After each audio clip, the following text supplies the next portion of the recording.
Welcome back, everybody, into Bill's Chat Live. I am Josh McCarty. With me, as always, is Luka. Luka, how are you doing on this first non-Buffalo Bills football Friday that we've experienced in quite some time? I'm doing a little bit better than I thought I would be. I'll be quite honest. The reason I would say that is because as I think I've even said in last year, being that it was the first year we were doing this when we had a after season situation, I do this thing where when a season comes to an end, I essentially cut out sports media in general from my life for whatever period of time. And this happens after a Sabre season. If it was a heartbreaking season, feels like it's been quite a long time. I mean, basically since I was a kid. But uh, realistically, what it does is it just helps you do like a hard reboot to the system and lets you just kind of cleanse out, catch up on other things you may have missed, things of that nature, where you're not consuming yourself with that day to day, week to week kind of input of all the, in this case, NFL stuff, what's going on with the Bills, of course, while they're still in it and everything of that nature. It's like, I don't need to hear anything afterwards. The season's over. Let me cleanse myself a little bit. Let me reboot, refocus, like reset with what's going on. And because of that, I think and it's not even just national media too. It's local media. I just saw Roy's comment come in. It's like, it's all media. It's all forms of it, podcast, everything. And it's, I hate doing that to other content creators out there that I do enjoy. But the reason I do it is just for my own personal reasons. And it really helps me just get back to where I like to be centered, level minded, everything of that nature. So I'm doing good. I'm doing a lot better than I thought I would, considering where I was emotionally, like everyone else, come Sunday night and going into Monday. Trey Williams with the Josh comma. Yes, Trey. What would you like to say to me? I'm all ears to my guy, Trey. We see you, Chris. We see you, Sandra. Sandra's one of our most loyal listeners. We appreciate you hanging out. Roy Collins here as always. And we appreciate all of you who are choosing to spend your Friday night with us. We know that is your choice that you make, and it is never lost on us how grateful we are for that. So here's what we have planned tonight. We're 5 days removed from what was really a very disappointing ending to a Bills season. It looked like it could have been the one we've been waiting for our entire lives, but unfortunately it wasn't. And Luke and I were kicking around, what do we want to do with tonight's show? Do we really want to sit there and rehash what went wrong in the Kansas City game? I feel like at this point in time, 5 days later, it's kind of like excessive. Like we've all done that.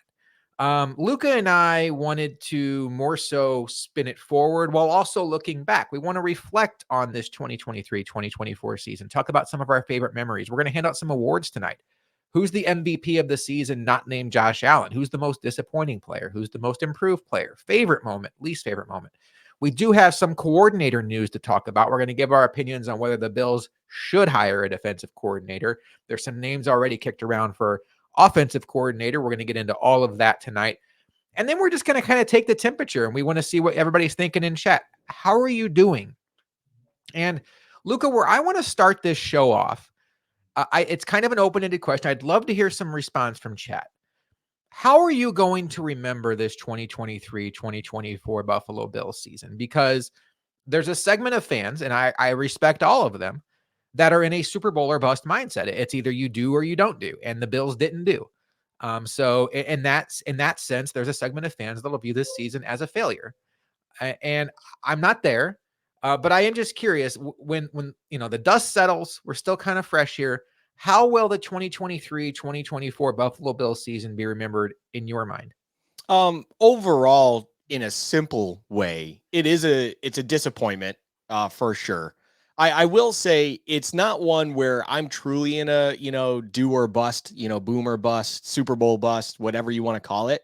I do believe that I am kind of in that mindset. Like getting to the Super Bowl or bust is kind of where I'm at with this team. I feel like with what we've seen now in the past 4 seasons, they you you shouldn't be kind of not in that mindset, but I can understand if you just want to be more realistic or at least look at the positives more than the negatives or whatever. But I just myself look at it for what it is. And it's like this team, as long as they have 17 under center, which is kind of the reason why I hate the whole is the window closed situation. As long as you have 17, you always have the door open kind of deal. The window is open. The opportunity is there. Well, because of that, your expectation is higher. And therefore, just I myself have an expectation of, hey, I realistically would like this team to get to that final game of the NFL season. And unfortunately, this year is yet another year where they did not. That said, I think the funny part about this season, or the thing that kind of makes it a memorable one, unlike the other disappointments of previous years, is one where it was finally a season, even the 2021 season where they went 11-6 didn't quite do the same thing that this season did.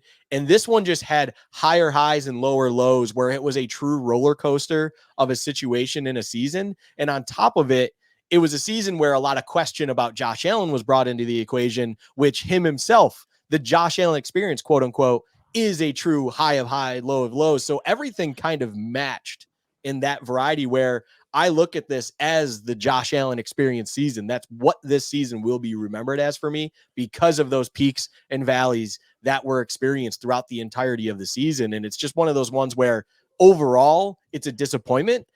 Failure is a little bit of a harsh word, but because it's closer to a failure than a success, I'll call it a failure. But overall, the thing it'll be remembered for by me is just for those peaks and valleys, that Josh Allen experience like season as a whole. And that's what, when it comes to 2-3 years, so on and so forth, down the line, when we look at, say at the time when we're looking back at the Josh Allen legacy, this season, if we were to isolate it, would be that true up and down roller coaster. That's how it will be remembered. I'm going to expand on that in a second. John Robert wants to know, was DeMar Hamlin voted the comeback player of the year? He was not, as far as the NFL comeback player of the year. That'll be voted on Super Bowl weekend. But he was voted the Pro Football Writers Association comeback player of the year. And that usually aligns with what the NFL does. He is in the final 5 with Joe Flacco, Baker Mayfield, Matthew Stafford, and somebody else I don't remember. But I think Hamlin's probably going. Oh, maybe it was Tua. I think Hamlin obviously has a really good shot. We see Sammy Ray in the house tonight. We see the McChronicle in the house, and that's where I want to pick up as what the McChronicle said. It stinks knowing the Bills couldn't get over the hump, considering the QB injuries, the top teams having down years, but I feel better now. That is such a great point because it does feel like a missed opportunity, Luka. You had Deshaun Watson out of the way. You had Joe Burrow out of the way. You had Justin Herbert out of the way. You had Trevor Lawrence out of the way. Those are 4 of the best quarterbacks we thought coming into this year in the AFC, not even in the playoffs, not to mention Aaron Rodgers going down with an injury, and the Dolphins got bounced in the first round. You start looking around and you're thinking it really is anybody's season in the AFC. One thing I will say to that, though, is I don't think it's unfair to include the Bills in that lump of teams that were having a down year. Don't be distracted by the fact that they ended up being the 2 seed. The path to the 2 seed needed them to win their last game and get some help along the way to get there against a very beaten up Dolphins team. This Bills team was very down. They had some very key injuries. They did have to make a coordinator change midseason. And it was I think, going back and listening to some of our preseason stuff, one of the reasons why I didn't predict the Bills to win the Super Bowl this year was I thought this wasn't as talented of a Bills team as we had in recent years. I expected some of the regression we saw. Now, I didn't pinpoint necessarily the players that will regress, but when you look around and you see that guys like Stephon Diggs, Jordan Poyer, Micah Hyde, Von Miller, Tre'Davious White were all approaching those age cliff ages, you could just see where that regression might come into play. And it certainly played out this way. For me, this is going to be a season that will feel like a missed opportunity, but boy, it was a fun ride. Very frustrating early on. It felt like they gave a lot of games away, but I'm not going to look back on this season and say it was an absolute fail. It doesn't feel like 13 seconds. I can't in good consciousness tell you that if the Bills had won last week against the Chiefs, that they were on their way to the Super Bowl. This to me felt like a team that was maybe a class below the Ravens and the Niners, and with how much they struggled on defense against the Chiefs team that hasn't been impressive offensively. And when you saw how bad Rasul Douglas was injured out there, he was not the best version of himself. Terrell Bernard was probably going to come back, certainly would not have been the best version of himself. I think that, the Bills would have had a fighting shot. You'd love for them to win, but I don't think you have to live with, go to sleep at night replaying that game in your head saying that was their chance to win a Super Bowl. It was their chance to move on to the AFC title game. And it didn't work out. Luka, it looks like Trey says, Josh, thanks for piling on Thad against the D-line. Revolt against Eric Washington and promote Babbage. Can't afford to lose him. So what he's talking about was Thad Brown from Rochester pointed out that we glowed about how Ed Oliver and Daquan Jones and the interior defensive linemen had such a great season, but what they didn't do was show up in this game against the Chiefs. And I quote tweeted it and said, my biggest disappointment from this year is the fact that 2 years in a row now, the defensive line entered a playoff matchup where they had the perceived advantage against a mediocre offensive line, albeit the Chiefs on the edges, and they didn't take advantage. For me, my frustration was more so with the edges with Floyd and Rousseau, but I hear everything he said about Oliver and Daquan Jones. So I appreciate you saying that, Trey. Luka, let's hand out one award before we talk about some coordinator stuff. Let's get the mood positive. If Josh Allen is off the table, if Josh Allen can't be your MVP, and feel free to answer in chat. I see Sammy in chat. Sammy, I have forgiven you for forcing me to fumble last week. I do remember that. I am holding that against you because clearly it's not my fault. I would never fumble on my own. I have to hold that against Sammy. You can't answer Josh Allen. Maybe you wouldn't anyway. Who was the Bills MVP from this season, Luka? Who would come away with your MVP award? Terrell Bernard. Terrell Bernard would be my MVP. That's a great answer. Not named Josh Allen.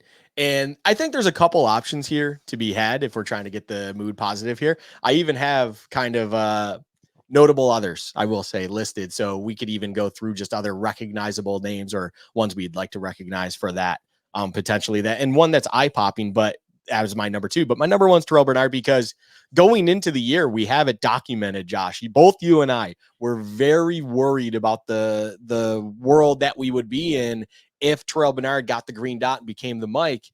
And because he only had one game film essentially to show us of what he had potentially going into this year, and it was far from anything good.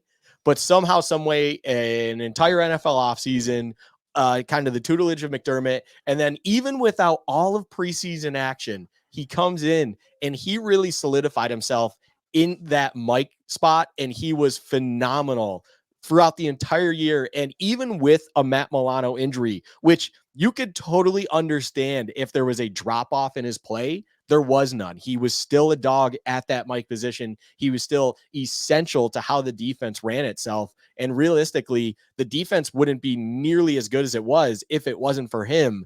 And he is not a Matt Milano first team all pro kind of guy yet, but he is went from, I question why he was on the roster for a little bit, to he is quintessential to everything we're doing moving forward beside Matt Milano, hopefully at full health moving forward next season. And it is a comfortable place to be, all things considered, from where we were a year ago at this time, looking at the projected roster, and even going into the preseason of this past season, where we felt about the linebacker position and what it was. Because anyone out there that projected it, I respect you, and I think that's a great call by you, but I really don't believe anyone expected what inevitably happened with Terrell Bernard going into this year. No one could have predicted just the true rise of play that he had kind of throughout the entire season, especially considering that he didn't have Matt Milano after week 5. That is ridiculous how well he played, even without that All-Pro next to him. I love the Bernard pick. I'm going to kind of do what we normally do on our post-game show, which I'm not going to say the same person you did. He makes so much sense because of what you thought was going on, particularly in training camp, when it was like, okay, now Tyrell Dodson's going in. Ooh, that's not good. And now they're bringing AJ Klein in. Ooh, that's not good. Can Dorian Williams get a shot? No, he's not ready. Hey, Terrell Bernard's been injured all of training camp. Let's just throw him in there week 1 and see what he can do. And what he could do was fantastic. He looks like a star in the making. And he really solidified the middle of this defense. I fully expect him to have a C on his shirt next year and be a linchpin on this defense. Costa comes in with MVP Spencer Brown. I don't know if he'll be the MVP, Costa, but on an award coming up soon, he is certainly going to get some recognition for me because he came out of nowhere and went from a player that you were very worried about to being a player that you are now worried about. Can you extend him and keep him around long term? Couple guys I'd like to mention here. Obviously, you can't mention Josh Allen. James Cook, I thought, became a very reliable weapon. And I will say down the stretch, when the passing game was struggling to get the ball in the hands of wide receivers, became a very good weapon out of the backfield for this team. Rasul Douglas was only here for a half a year, but holy cow, did did he save this defense in a lot of ways when they were taking on water at the cornerback position, when Tre'Davious White went down and then Kyrie Elam would just could not get out of his own way, and the Bills were one injury away from Josh Norman playing meaningful snaps. My answer is going to be the other side of Spencer Brown, though, Luke. It's going to be left tackle Dion Dawkins. He had the best season of his career, and I have some stats on him. He only allowed 2 sacks this season for an offense as pass happy as the Bills. It did become a little more run heavy as the season went on, and he only gave up 22 hurries. And we know Josh Allen likes to hold the ball. Sometimes those pressures and hurries get counted against linemen when they shouldn't have because he's escaping early. Dion Dawkins was certifiably excellent this year. And there was a lot of talk this offseason, not from us. We shot it down pretty quickly that maybe Dawkins is out of shape or he should move to guard. And we were like, no. Don't get it twisted. He had a down year, but he's still a top half of the league tackle. And now he's a top 5 tackle in the league.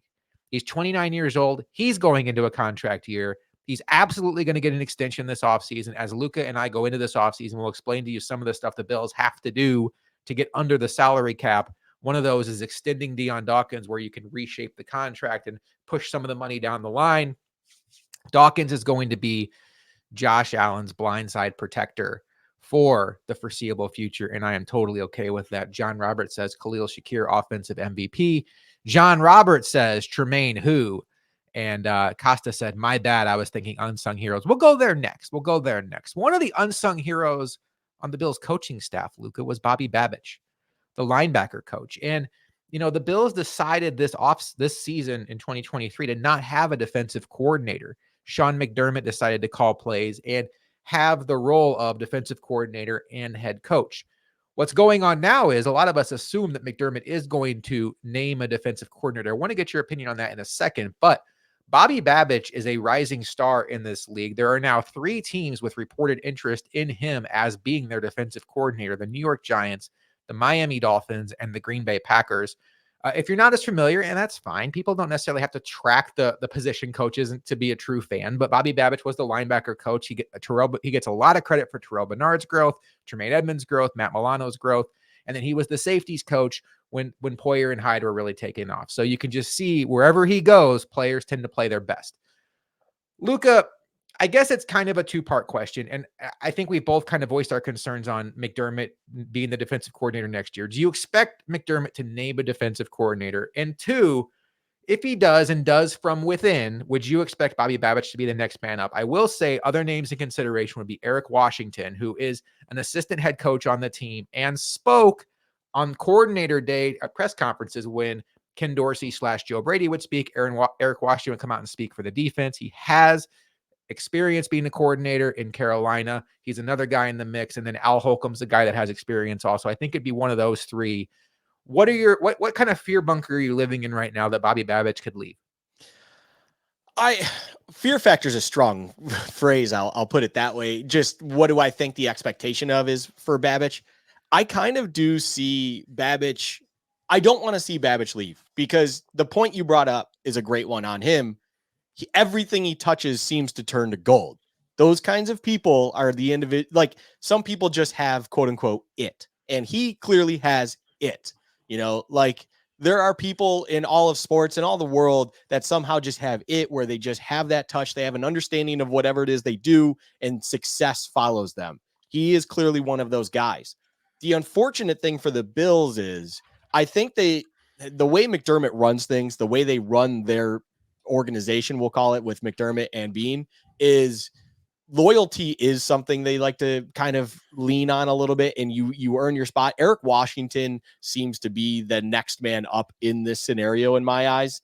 Whether that's deserving or not, I don't want to get into that too much, but being that it's already felt like that grooming has been there, where if McDermott were to give up, play calling on the defensive side, if he were to give up the coordinator hat, it felt like it would go to Eric Washington. I just don't know. I'd find it very hard to believe that it's kind of felt like that for, let's say, a year plus now. And then all of a sudden, just because Babich is looking great and is a hot name out there, that you're just going to, McDermott and Bean do not seem like the kind of people that are just going to flip it on its head and do that. So what I will say is if Babbage goes to the Giants, goes to the Packers, and hopefully not to the Dolphins, it will probably be successful for them because I think success follows him. It's just going to be unfortunate for the Bills only because kind of how they've built the structure, the culture, everything that they do. And it would be very out of kind of, I just don't see that fitting the mold of how they've run things for all this time now. And I believe they think what they're doing is successful. And I think that they believe in-house how they run things, how they promote, how they do whatever it is that they do. I just see them doing that. Costa's point that was just brought up, I think is a very valid one. You know, they do like to utilize scapegoats, but they still like to keep a lot of people in house. I think the promotion of Dorsey to offensive coordinator because he was Allen's guy and Allen really vouched for him. And that's kind of where the Joe Brady conversation is going as well. Now, are they about to do that again? That's that side of stuff. It feels like that's the kind of thing they would like to do. I would say I would really love for them to make sure they make an educated decision more so than just being, you know, hey, we've had this guy in the waiting, let's just give it to him.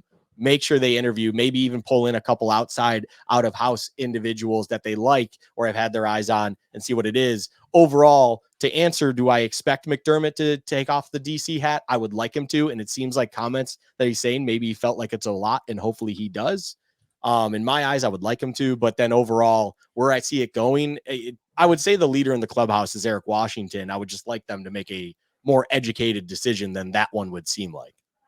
Yeah. I will tell you, I see what Costa is saying about scapegoats 100%. And loyalty, maybe if that's not even the right word, what I would tell you is even if McDermott's not calling plays, he's going to be very involved in the defense. And he wants to make sure that whoever the defensive coordinator is relaying the message in the most McDermott way possible. And that just feels to me like Eric Washington has had the most experience around McDermott. Now, I'd be impressed if they hired Babbage. And I would also say that there's some concern out there, maybe much like Dorsey, where Babbage has never called plays in the NFL on defense before Washington has. It has not gone well, by the way, in Carolina, of course. Al Holcomb also in Carolina, of course, the Carolina connection. But I do think that if you're going to have a first-time play caller as a defensive coordinator, this is a good spot for it because you still have Sean McDermott here. You still have Eric Washington and Al Holcomb here, guys he can lean on, guys that, he's not just, it's not going to be a situation where Ken Dorsey's here and he's the biggest offensive mind in the building. Like Babbage would be insulated with a lot of defensive minds. And this is going to be a tricky year for the Bills as we get into this offseason. There's not going to be that veteran safety net in a lot of these positions we've been used to, particularly maybe safety, that some of these years have given us. Give McDermott one more year, but special teams in DC need addressing. I thought McDermott had a good year calling plays defensively. Where I felt the biggest pain there, Luka, was with some of the game day management that felt like it was becoming too much for him early on as he was trying to juggle both of those roles. So we'll see what happens with the defensive coordinator situation. I'm with you. I do think the Bills will hire a defensive coordinator. Whether that means that person will call plays or not, I don't know. We shall see. Let's talk about the offense. Joe Brady took over, obviously, starting with the New York Jets game midseason. And, by all accounts, did really well. The offense certainly ran the ball better, ran the ball better. And it seems like they obviously won more games. They only lost 2 games when Brady was offensive coordinator, the wild game in Philadelphia and then the playoff game. When you put the metrics out there, the offense didn't necessarily improve under Brady, although when you look at some of the all-22 and you look at some of the play calling synchronization, there seemed to be a better plan under Brady. Brandon Beane spoke earlier this week, and boy, he was talking in future tense about Joe Brady, talking about how he's got to go out and get better weapons for Joe and all this stuff. And Brandon Beane also did say the thing that Luke and I have been telling you all along is Joe Brady came in midseason. You can't install a new offense midseason. You are basically given the menu of plays from the Ken Dorsey offense because that's what they've been working on since the summer training camp. So he had to call plays from that. So you could learn some things about Joe Brady, but now if you give him an entire offseason of install to install his system, and then you look at the bright side of he's now had a half a season to become familiar with some of these guys, Kincaid, Cook. Maybe that goes into how he installs his system. You would certainly hope so. I do think there's a definite possibility that his system gets better. But Luka, I know you have a concern. You don't want this to be an open and shut case where it's like, okay, Joe Brady's our guy. We'll do the dance of how, looking outside the building, so we satisfy the Rooney Rule and we look like we made a search. But Josh Allen's already vouched for him. He's going to be our guy. You don't want that, right? You want a real earnest search. Yeah, absolutely. You need to go out and really explore the options that are present for you to fill that OC role. I feel like the Dorsey thing, where it's somewhat unfair to Joe Brady, that should be a lesson learned for McDermott, for Bean, on kind of just, hey, we're going to keep it in house. We're just going to make Allen happy because he vouches for him. Allen should be vouching for him. It's the individual he interacted with the most through meetings, through installing offense, everything like that. Joe Brady was kind of the voice for Dorsey whenever Dorsey isn't around to Allen and the rest of the quarterbacks. That was his job. And I don't hate the idea of Joe Brady. I would be intrigued a little bit by what he could do. It seemed like he had a better understanding of how to actually game plan in some variety of ways. But overall, it's not like he blew us away enough in this half season tryout, we'll call it, that it's like, oh, there's clearly something there that we need to go with. And you should just, there's nothing better out there. There's nothing that has shown you that that is the way to do it. So therefore, you need to then bring in others. Now, there is that whole OC interview going on with Thad Lewis. I almost said Thad Castle. Oh my goodness. Fictional character. Over. Yeah. Anyways, Thad Lewis is coming in for an OC interview. I would like to see more interviews happening. I think that would be great to see, just because what that would tell myself and what would probably tell all of us is they truly are trying to look for the best man for their coordinator position. They're not just trying to make Allen happy and or keep someone in house and just, this is the best thing we've seen so far, so let's just go with it and then see what improvements and what changes he can do with a full offseason. One, again, he hasn't shown you enough to really blow you away that something's going to happen there, and therefore there's no better option. And two, you should have already kind of learned your lesson with that thought process and everything like that, that you shouldn't just do. It's kind of like just it's stupidity. It's making the same mistake again. It's doing the same thing over and over. It's dumb to just kind of find yourself back in that same situation, because truly, if they do something like that and you do get another Dorsey situation, it would really make me question if McDermott understand what they need to do in order to find a coordinator at that offensive spot. And then therefore you start to have that bigger conversation, like, do we need to get an offensive minded head coach so that therefore your OC isn't as vitally important to this team's success, because your team's success leans on the shoulders of number 17 on the offense and at the quarterback position. So it's one of those things that I think, if they go in a weird way, the riskiest move that Bean and McDermott could make is by going with Joe Brady, not bringing in anyone else to interview, and just going through the formalities that they need to in order to make that happen. Because if it does not work out, if we get similar results to like the Dorsey situation, where the offense just doesn't feel like it's all there, or it's even kind of being held back at times, a lot of questions are going to be raised about kind of bigger picture, bigger leadership questions moving forward. And I will tell you, I am okay with Joe Brady getting the job. I'm like you. I want to see an honest search. I want to see a real search. I don't just want to see, hey, we interviewed Thad Lewis because he's a quarterback coach in Tampa Bay. You hate to say it this way. It's the reality of the NFL. You feel gross every time you say it, but it checks the box of the Rooney Rule. And now we're going to go ahead and promote Joe Brady. My issue with promoting Joe Brady, and then, we just talked about defense, promoting Bobby Babbage, promoting Eric Washington. There's only so many times I can believe that the best answer to your problem was already in your building. That's my issue with this whole thing. Oh, Brian Daboll leaves for the Giants. Oh, it's okay. The best answer we have is Ken Dorsey. He's been here. Yeah. What do you know? Look around the corner. There's the best coordinator for this job, Josh Allen. Here's your new coordinator. Oh, we got to fire Ken Dorsey. Oh, what do you know? Joe Brady's the best guy to bring in. Oh, we have to get rid of Leslie Frazier. 1 year later, it's, what do you know? Sean McDermott's going to call plays. And then Sean McDermott's like, I can't really do this anymore. Oh, what do you know? Eric Washington, Bobby Babbage. No, like, look under every stone. Let's make an honest attempt here. If after you go through the interview process, you still feel Joe Brady is the guy, and Josh Allen vouching for him is not nothing to me, but I also don't want to just say that's the answer we have to go with, because Josh Allen vouched for Ken Dorsey. I still am intrigued by Eric Bieniemy. He's available because Washington does not have a head coach right now.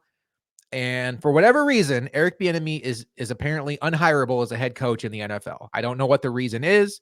There's rumors out there that Benjamin Albright has kind of hinted at the fact that maybe he has some off field stuff that I have no idea what that means.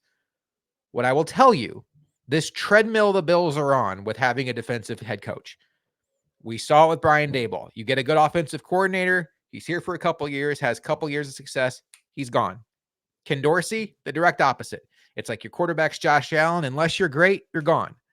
Joe Brady, there's two paths for you. Neither one is good for the Bills. In 2 years, you're either not good enough because you have Josh Allen and the offense isn't elite, so you're fired, or your offense is elite because that's the expectation, and you're probably hired somewhere else, and we still have to replace you. Eric Bieniemy, you can't get hired as a head coach. So conceivably, no matter how elite your offense is, like we saw in Kansas City, there's not as much risk of you leaving. That's appealing to me, Luka. Feels dirty to say it that way, but maybe it's kind of a cheat code around this whole spin cycle the Bills are in with. Every time we have an offensive coordinator we like, he's going to get a head coaching job.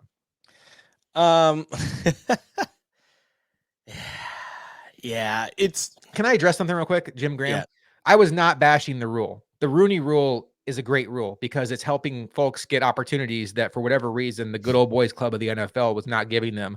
My issue with Thad Lewis, now you got me wanting to say that it was Thad Castle. My issue is if Thad Lewis is seriously a candidate, or if the Bills are just bringing him in and then they're just going to promote Joe Brady. That's where it kind of gets in your head. But the Rooney Rule has worked. Look at this last hiring cycle. We have 4 or 5 minority coaches that have been hired already, or 3 or 4.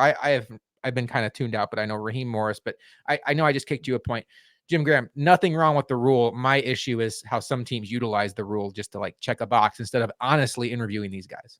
Yeah, it's not the rule itself. It's how it's being seen by some, or utilized by some, or passed by with some. So the Eric Bieniemy thought is not about Eric Bieniemy himself. I think the idea of what you're getting at there is a sound one. If you could find someone that seems to be untouchable as a head coach, I'm all for it. The Eric Bieniemy conversation himself, it's one of those ones where he has done impressive things in his career. He has a lot of great history as a productive offensive coordinator.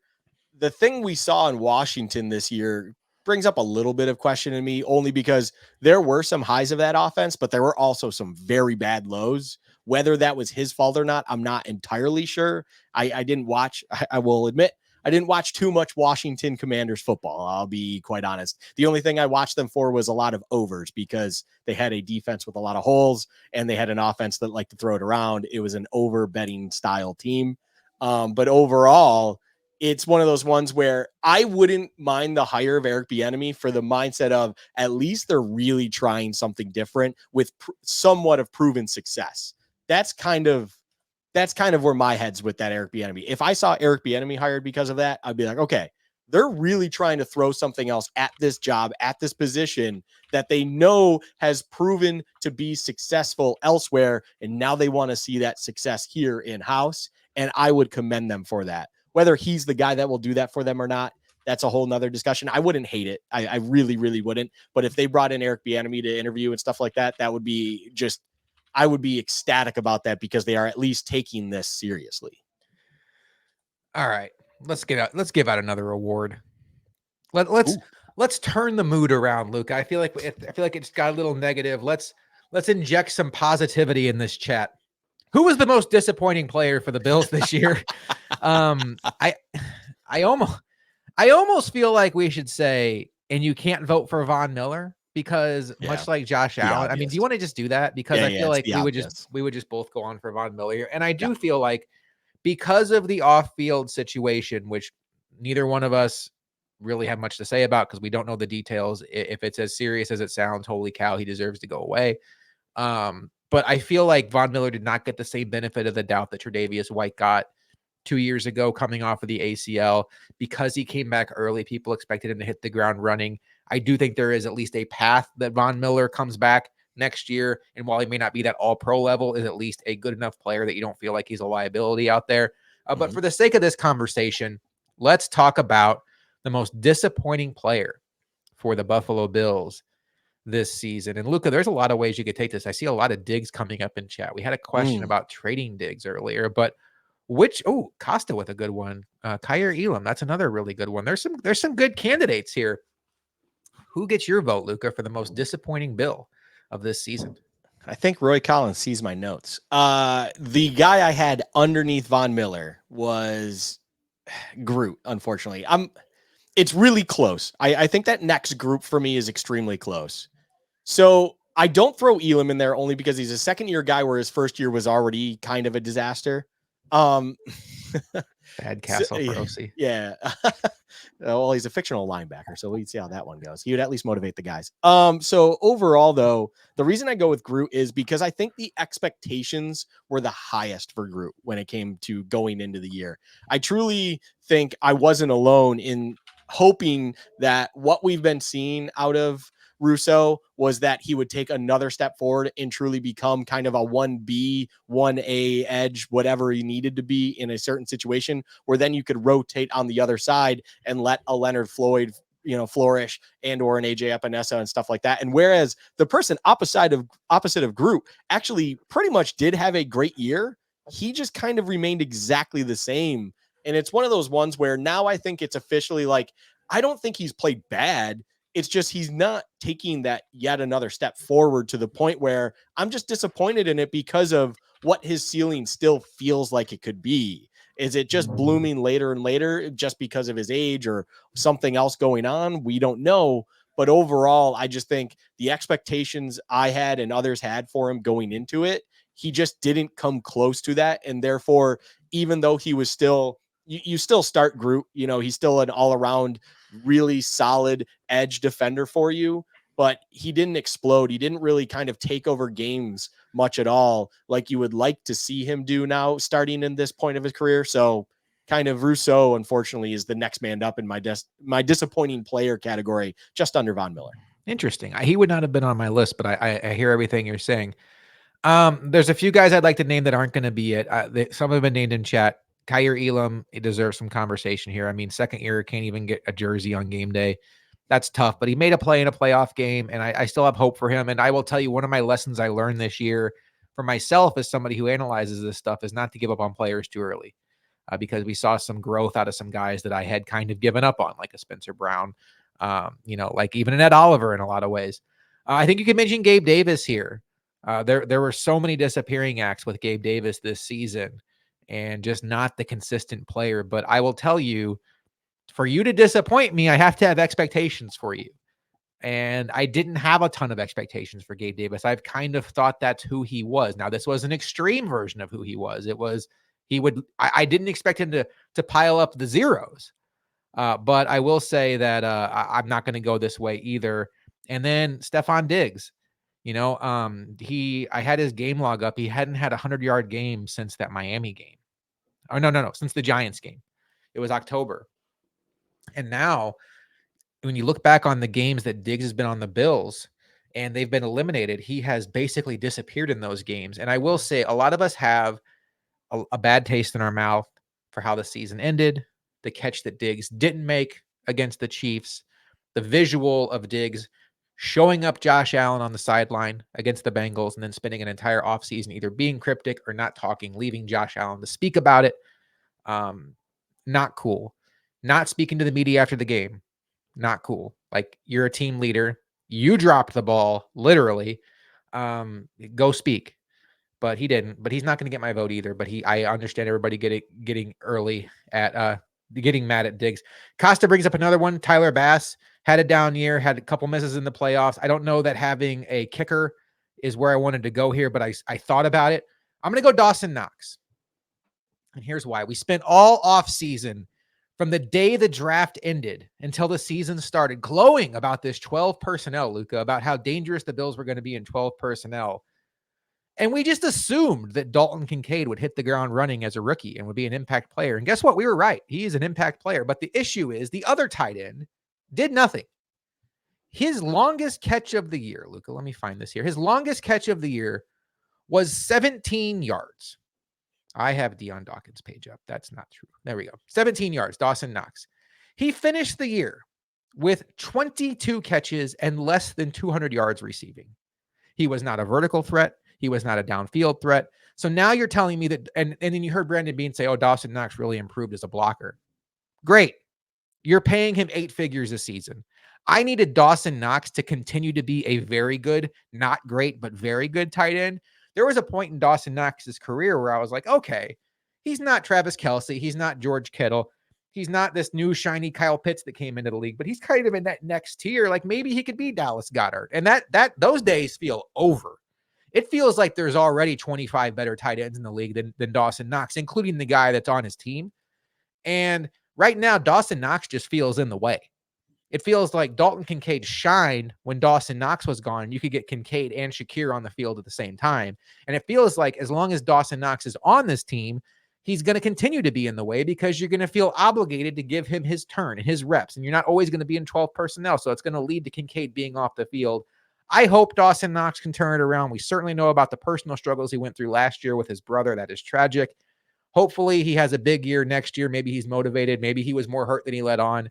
But in 2023, with all the talk about 12 personnel revolutionizing this offense, it was the veteran tight end, the big money tight end that did nothing. So Dawson Knox is going to get my vote. What do you think about that one, Luka? No, that's a really good one. I had him written down right underneath Gregory Rousseau. I think the Gabe Davis one point is one where it's absolutely a justified, notable one. But realistically, we were already kind of on a half step back with Gabe Davis going into this year, because I think the disappointment of him not elevating as a true number 2 last year kind of left a bad taste going into the season. And this year almost kind of continued what we had seen, if not even got worse, unfortunately. And I'm not even going to put 100% on that him, because when you're getting 0 targets, like, how are you supposed to showcase your abilities if you don't even see the ball? But that conversation aside, even when opportunities came his way, it would still kind of be hit or miss whether he would actually be able to capitalize on them. But Dawson Knox, the trump card is, if you are actually getting in the way of a better player and a borderline star in the offense, that is a problem. So it's one of those ones where if you are truly in the way of something better for this team, and the only reason you're getting played realistically, and you're probably going to still be on this roster, is to justify a contract that you're currently sitting on, that's not a good look. And is that all of Dawson Knox's fault? No. I mean, we decided to pay him, or Brandon Beane decided to pay him that number, so he's going to be the one that has to live with it. But overall, it's one where if you're trying to justify an 8-figure salary by saying, well, his blocking's getting better, it's like, didn't this guy like barely catch a pass in college and was a good blocking tight end going into it? It's like, I don't need to hear how his blocking's getting better. Like, the injury thing that you have up, it is what it is. Yes, we're not trying to hate on someone because they got hurt and then they needed, they were less than themselves coming back.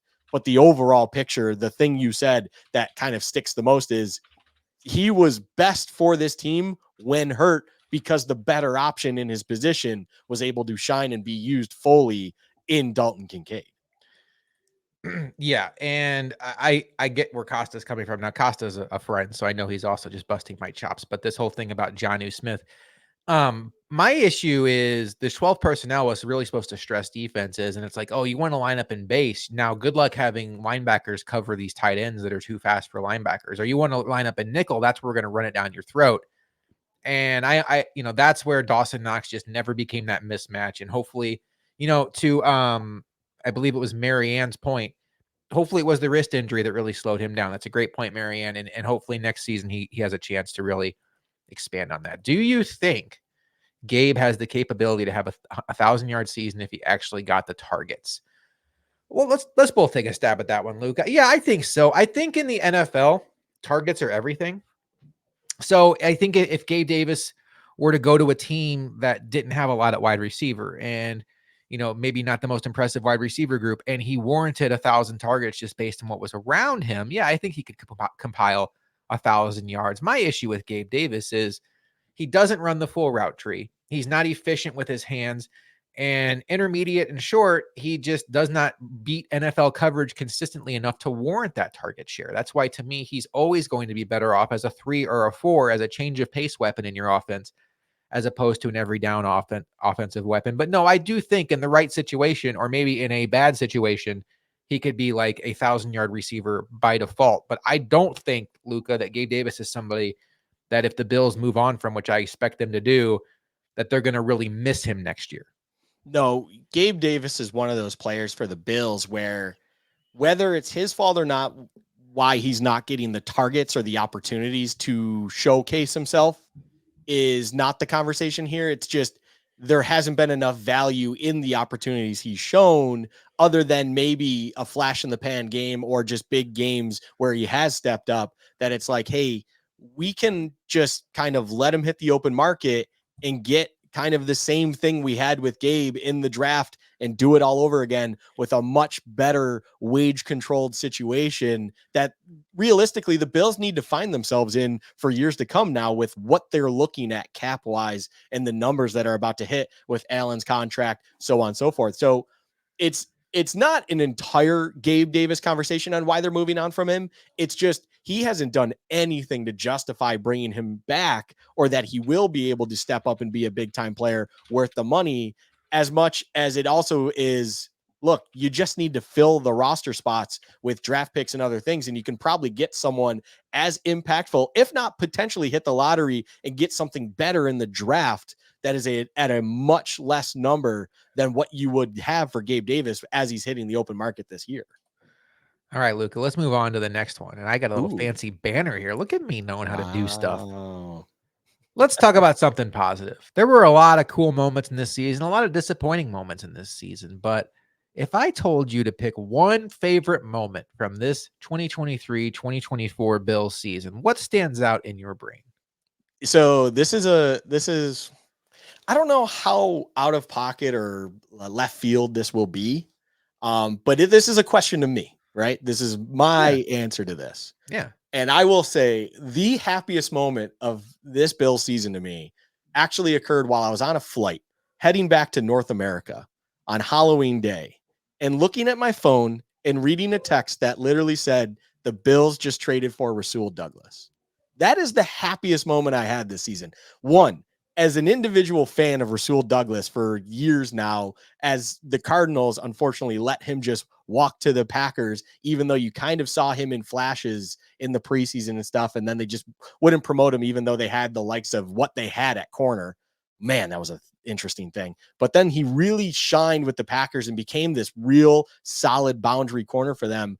And the Bills were in a situation where, as we discussed, you are a Kyer Elam injury away, or any other corner injury away, from Josh Norman playing legitimate minutes, on top of the fact that Kyer Elam himself, if not injured, is another corner playing, and that is not a comfortable place. So you're worried about the Trey situation, which looks like, in my opinion and others' opinions, based on the out, there is probably a serious Trey out contract wise situation we will be discussing down the road. That what are we doing for that number one corner spot? Because as much as I love Christian Benford, I'm not quite there yet on him being a true number one.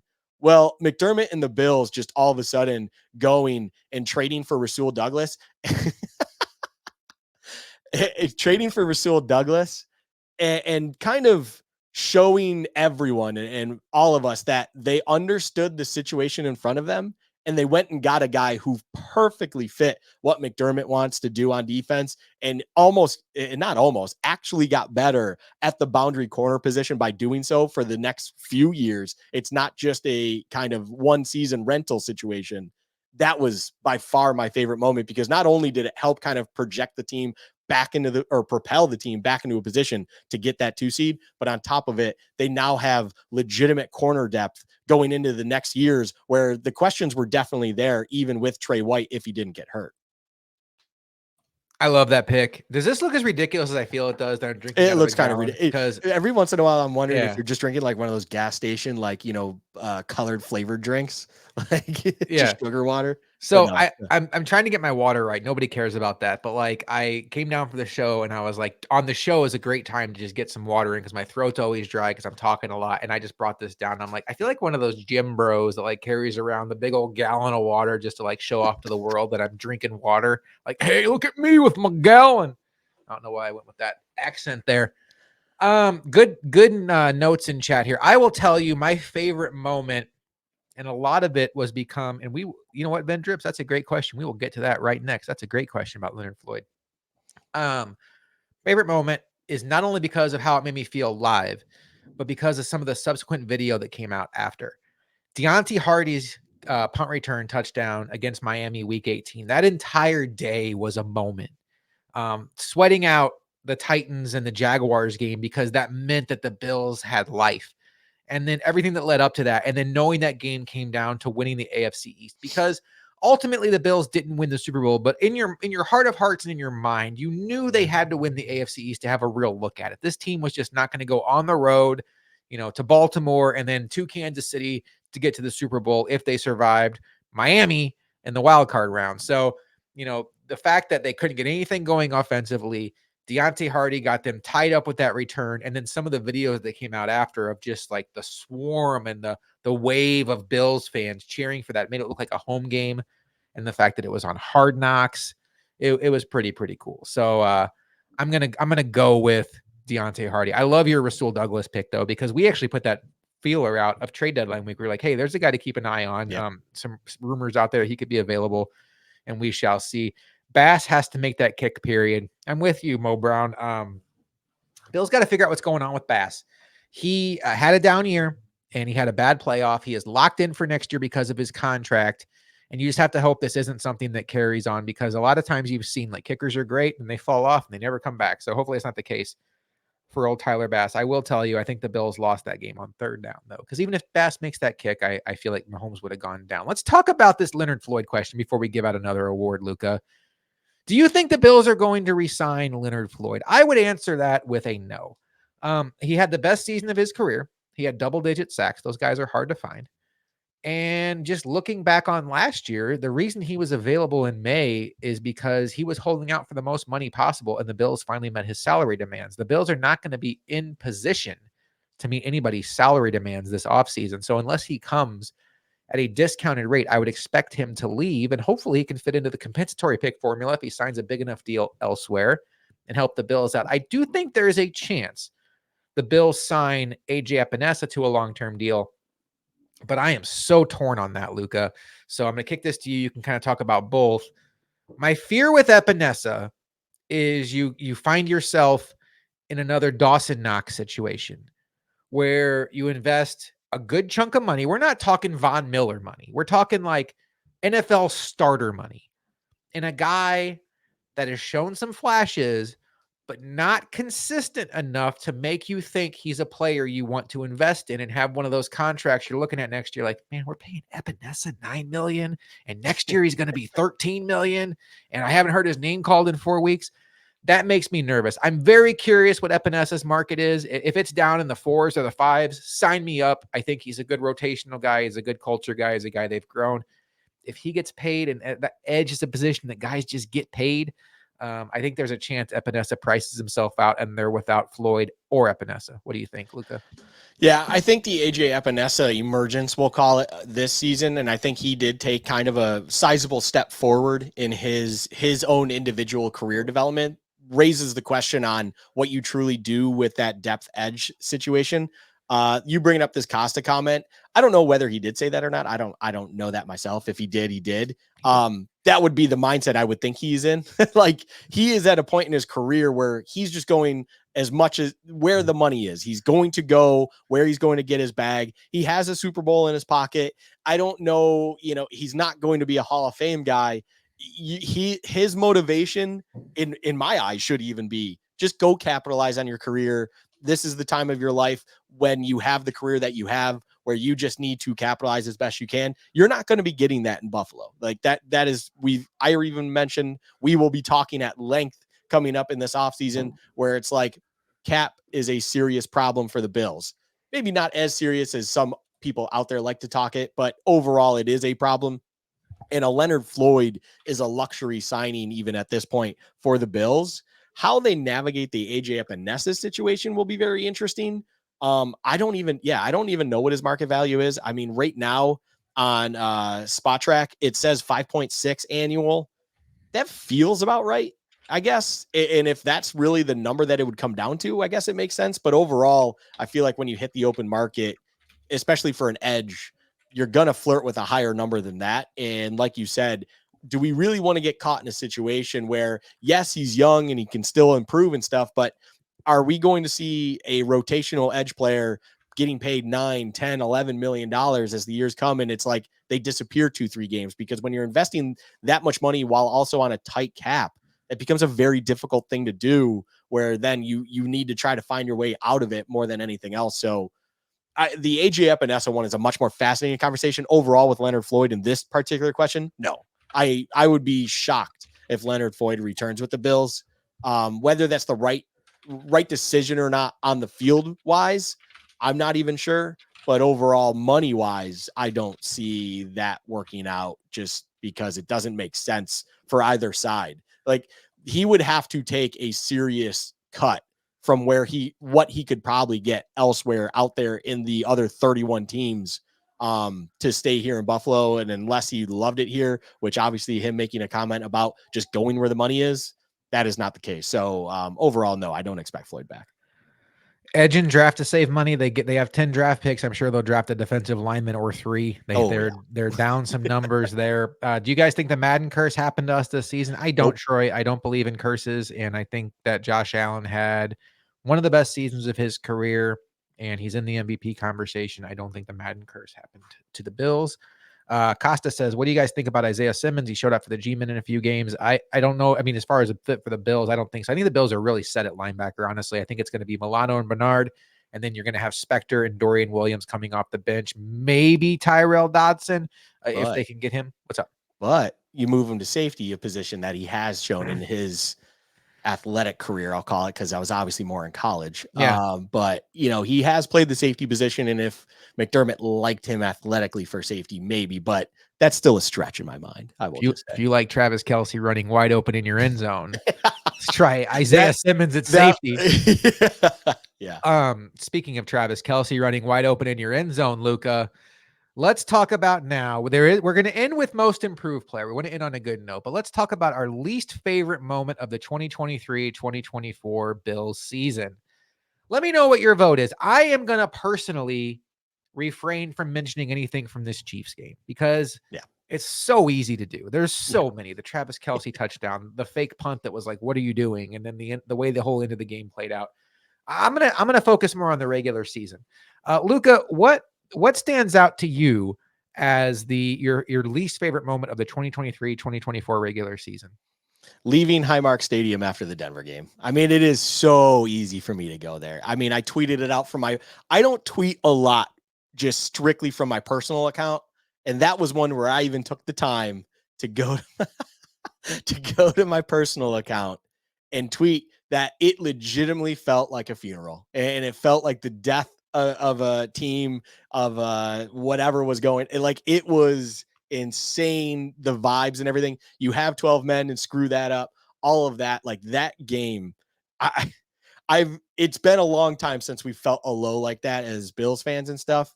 That was one where it's so easy for me, just because being in that environment and walking away from the stadium, Josh, even something like the losing to the Rogerless Jets on a punt return touchdown in overtime doesn't quite touch it, because being in the environment, being there for such a momentous occasion, or not actually a dreadful occasion, where you think you won a game, but there's 12 men on the field, and then you lose it. And then it really feels like, because of where you were in that season, that it's over all in one. What? Just a brutal moment. We have some good votes in chat. I find myself getting more depressed as I am reading some of this. Costa brings up the fake punt. I mean, that's great. Marianne says losing the first game after Aaron Rodgers went down. I mean, as low as you could possibly feel on week 1, Marianne. I thought I put her up there. I'm sorry. That was such a bad feeling. Yeah. Another vote for the Denver 12 men. Cole Schaefer said the Eagles game, ever since Trayvon Diggs making the post. I mean, I hear all of you. Look, there's a couple games that stand out to me that I want to touch on. The Eagles game was a great call out. Um, the one that came up to my mind though, and it was early, the Patriots game in Foxborough, where it felt like the Bills had really snatched victory from the jaws of defeat. Like they were playing awful, and then they get the break with the fumble, and then Josh Allen leads them down for a touchdown, a 2-point conversion. And all they have to do is keep Mac Jones from going down and scoring. And Mac Jones has the only 2-minute drill touchdown of his career against the Bills, doing the gritty in the end zone. I don't know why I just tried that with Mike Gesicki in the end zone. That to me was such a low moment. But Luka, there was even a lower moment. London, where first drive of the game just had bad vibes from the beginning. We were worried about the jet lag, the Bills coming off of a massive win against Miami. And then in London, you saw the Bills lose Daquan Jones and Matt Milano for the season. Daquan Jones came back, but at the time it felt like it was for the season. And it just felt like from that moment on, the season was never the same. It just was never the same. The defense was dynamite with those guys on the field. We got just a little tease of Matt Milano and Terrell Bernard playing next to each other. Daquan Jones was playing at an all-pro level. He came back and played pretty well. Got to give him credit for that. But to me, Luka, that London game, losing that game, everything about it felt dirty. I hated the London series after that. I had no desire to watch any of the future London games, even Kansas City, Miami. I watched the end, but I just didn't want to see anything in London, or that was Germany, but like the international series, I didn't want to hear Rich Eisen and Kurt Warner's voice. I was jaded against it. It's not going away. The Bills are not victims in this. That's not what I'm saying. But I was traumatized by their experience in London, Luka. Yeah, the London game was kind of the pig in the mud game of the season. It was just ugly. There's no reason to be watching this anymore. It just felt wrong. It was the Milano Daquan injuries, as you said, just the bad vibes right out the gate. And it's I will say the one thing I didn't like coming out of that game on the Bills side was just the overwhelming discussion about the tackiness of the field, or its sticky feeling, or just the bad conditions they felt like it was. Regardless if it is or not, it's like, I get that that's a polarizing conversation in the landscape of the NFL. And it's obviously one that, should be had, in the sense of, I still don't understand how you have other sports that just play on their optimal conditions surface wise. And yet the NFL does have kind of a variance of conditions that you can be playing on. And that's one that I question a lot, to be quite frank. You're a multi-billion-dollar company. You should probably have it a little bit better suited for the players, since, well, they're the reason you get your money. But fans, obviously, too, in that conversation. But the fans don't show up if there's no players on the field as well. That's a whole thing. That's a bigger discussion. But back to the London game, I fully understand that being kind of like the ultimate negative, because what I even look at it as is, you're coming off the ultimate highs in that Miami game when it comes to results. You are feeling at your ultimate high of the season. You have just blown out 3 straight teams of 20 plus points. Might have even been 28 plus points. I don't even remember. It was massive margins that you were just dominating teams. And you're going into this London game in a crucial matchup against the Jags, because early on, of course, the Jags are a very good team. And right out the gate, you have a lot of situations going on that are not going your way. And that's really where the trend started, Josh, where we saw just the Bills completely kind of crapping themselves and needing to dig themselves out. And yet it never worked out in the end. And they kind of like shot themselves in the foot 5 times. Therefore, they couldn't stand anymore. And that trend, unfortunately, stuck with them after London. That, yeah, I understand why the bad taste was in your mouth after that point. And, Sandra brings up a great point of frustration for me before that game even kicked off, is you and I were questioning okay, why are they waiting until Thursday to leave again? Somebody explain this to me, or Friday. That doesn't make sense. But hey, and as someone that just did that travel, 1000%, why are you doing it? No team should ever handle it that way. I can 1000% from personal experience say that. I can't even imagine playing an NFL game within 48 hours or whatever it was from arriving in the UK. That is insane. Just walking around was difficult within 48 hours. So like the analytics department always catches like the grief whenever a 2-point conversion fails. Like, put away your calculators, nerds. Like, what do we say here? Put away your globes and your GPS units, nerds. You thought this was going to work? All right, we got one more to talk about, Luka. A lot of disappointing moments to go through, but let's end on a high note. Let's talk about the Bill, who was the most improved player for the Buffalo Bills in the 2023-2024 season. There's some good options here to choose from. There's even a rookie class we could talk about, but like we don't really know what their baseline was. Who is your most improved player? And we already have some votes coming in. Yeah, this is a good one. This is one where I see Costa chime back in with Spencer Brown. You just put up Troy Thomas with Shakir. There are definitely a nice group of names. I will say both of those names are in my list, but that's not who I went with. The individual I went with is one that is truly kind of, it's similar to my next best MVP, the not Josh Allen MVP, where someone that coming into the year, I was not confident in them. And they kind of seemed like this is going to be a problem if they have to play meaningful minutes. And then the thing happened with Milano that this individual had to step in and play regular minutes week in, week out. And somehow, some way at the will position, he figured it out and he was actually impactful to the point where even it became a running joke, Josh, offline between all of us, where how is this individual a top 5 player in his position group? Because it just doesn't make sense, but he was playing well in his own right. So Tyrell Dodson is getting my most surprising player, my most improved player, strictly because preseason was awful to him. There was 0.0% chance you could put him at the mic. He looked so lost and bad that you can't put this guy in that position. So then it's that bad taste in your mouth where when Milano goes down and he has to play next to Bernard, who's still, as we said, in his first real season of playing minutes, you are very worried about it. And not only did he play well, he played very well in big games. He had great performances that he would stack together that by the time we got to the end of the year, Josh, linebacker was not a position we were concerned about going into the playoffs with a Terrell Bernard and Tyrell Dodson. And telling ourselves that in the preseason, I would legitimately punch myself in the face repeatedly if I said you would be fine in that situation without Matt Milano. So I think that is the one name I have to give in this situation. It is Tyrell Dodson. I love that pick. I think he gets forgotten pretty easily. He was a guy that if you had told us in August, you'd be looking at Twitter, scouring Twitter before a playoff game against the Chiefs to make sure Tyrell Dodson is going to play. We would have laughed at you, but that's how important he became. Yeah. There's some good names on the board here. I've seen Shakir in chat.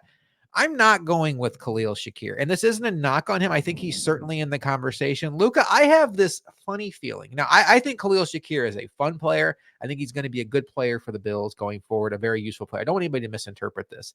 But because he played his best ball in the most recent games, 100 yards against Miami, 2 touchdowns in the playoffs, both of them very memorable, I'm a little worried we're going to like Gabe Davis 4 touchdown passes against Kansas City we're all offseason. We're like, Khalil Shakir, this offense is going to run through him. He is wide receiver 2. We just need a wide receiver 1, move Diggs down to wide receiver 3. I love what I saw from Khalil Shakir. The growth was great this year. Still only has 611 yards. Took him a little bit to, separate from Hardy and Sherfield, which isn't necessarily his fault. I think everybody should be super excited about him, but I think there's at least part of me that thinks maybe it's a little bit of recency bias because like the body of work for the full season, holy cow, Spencer Brown, from what I thought you were to what you became, I thought you were a liability. I was pounding the drum all offseason, bring in Kelvin Beachum, bring in George Fant, bring in real competition for this guy. He could be the reason why our season doesn't work. And he is one of the main reasons why the season worked. Great job by him. He doesn't get my vote, though. Costa mentioned Ed Oliver. Holy cow. Ed Oliver goes from pretty good player to, I think, playing at an all-pro level. Had the disappearing act against the Chiefs, but they have a very good interior line. Luka, your guy, Christian Benford. My only issue with saying Benford here is I think he was already really good last year. And he just continued it this year. But if you thought maybe Benford was a little shaky last year, either way, 6th round pick to really good starting cornerback. We love Benford. We obviously love Benford on this show. He deserves all the accolades. And then James Cook becoming a Pro Bowl running back. What a season he has had for these Buffalo Bills. But Luka, my answer is going to be who you said for the MVP, Terrell Bernard. Yeah. I mean, holy cow. A guy who you mentioned started one game last year, and it went so poorly with how he misread the pre-snap eye candy from the Jets. They didn't give him a jersey the rest of the way. They started AJ Klein off the couch, which is becoming a theme I would like to see the Bills stop doing, quite honestly. Instead of Bernard on Thanksgiving, they got into a playoff game against the Bengals, and they were down to Luka and me on defensive line, and they just needed healthy defensive bodies, and Terrell Bernard was a healthy scratch. And in my opinion, he won the starting middle linebacker this job because he went away. And Tyrell Dotson, who had a great year by his standards, and AJ Klein were so bad in the summer that it was like, well, let's just check door number 3. And he came on the field and he never looked back. I'm a big Tremaine Edmonds fan. I've told all of you that I think he was grossly hated by Bills fans here. Terrell Bernard's season here is better than any season Tremaine Edmonds has ever had for the Bills or the Bears. He is a star in this league. He is going to be a foundational player for this team. He's going to be a team captain next year. And my biggest thing that I love about this team moving forward is how much better the pipeline looks with some of the emergence of some of the guys we've talked about. And Terrell Bernard is at the very, very tippy top of that list. I am so, so excited, Luka, to see him and Milano play side by side. Oh, yeah. In that regard, next season can't come soon enough. And it's going to be fun off-season wise to kind of shift focus completely away from a position that I think both you and I really we were talking about it last offseason, and we both, I feel like we're talking about it where this was going to be an ongoing discussion as years come and go. And just the emergence of a bunch of individuals like Dodson's hitting the open market, and what a time to have the year that he did. Of course, what you said about Terrell Bernard is very justified. He was technically number 1 on my most surprising player list. It's just, I also took him for my next best MVP. So I'm going to do that, treat that award like it's a, offensive player of the year and MVP situation where you don't just give it to the same guy. You got to give it to someone else. But regardless, yeah, the linebacker position group as a whole got a hell of a lot more interesting and a lot safer of a position group going into next year, where if you can somehow get the emergence of Dorian Williams at the trajectory you got similar to a Terrell Bernard this past offseason, next year will be a lot of fun with, being 3 deep essentially at linebacker with people you can really kind of put up there. So, yeah, it's one of those, I don't want to say rare highs of the season, because there were definitely numerous highs to this year, but it's one of the big ones. It's one of the crown jewels of this season was Terrell Bernard and the linebacker situation as a whole really becoming an even better thing than anyone could have even thought of. I'm with you. And just kind of reliving the season tonight, it was a fun season. It was a productive season. And, you mentioned Tyrell Dotson hitting free agency. The Bills really have 4 guys that I'm just very, very interested to see what their market looks like. 4 guys that are all, to me, the same. All have shown the ability to start, but not necessarily the consistency throughout their career to be an every down starter. You have Tyrell Dotson, AJ Epinesa, Gabe Davis, and Dane Jackson. Very curious, because I think the Bills at the right price would love all of those guys back, but I think there's a world where all 4 of those guys get overpaid. And Luke and I share a brain on this. We hope that happens. We love to see guys get their money.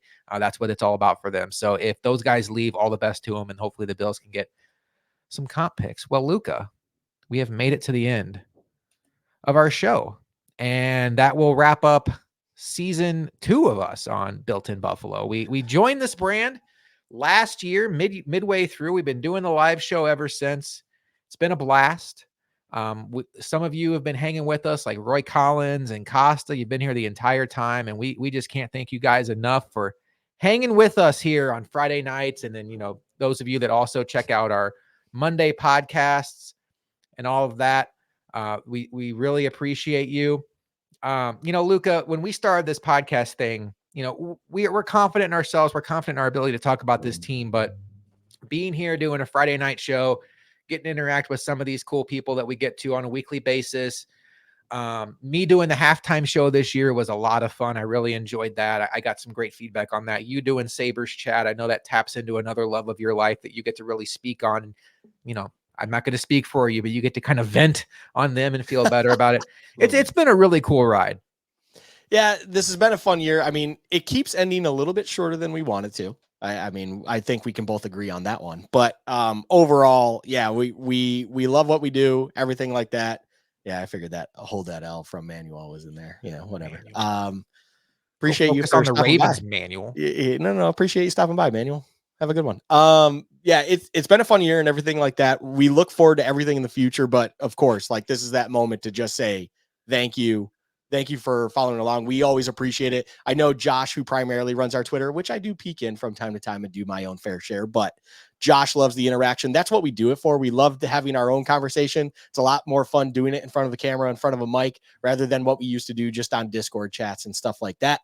But we love then it brings in other people as well. And we kind of, it's this new thing we keep going on right now. We love so much and we can't wait for what's to come.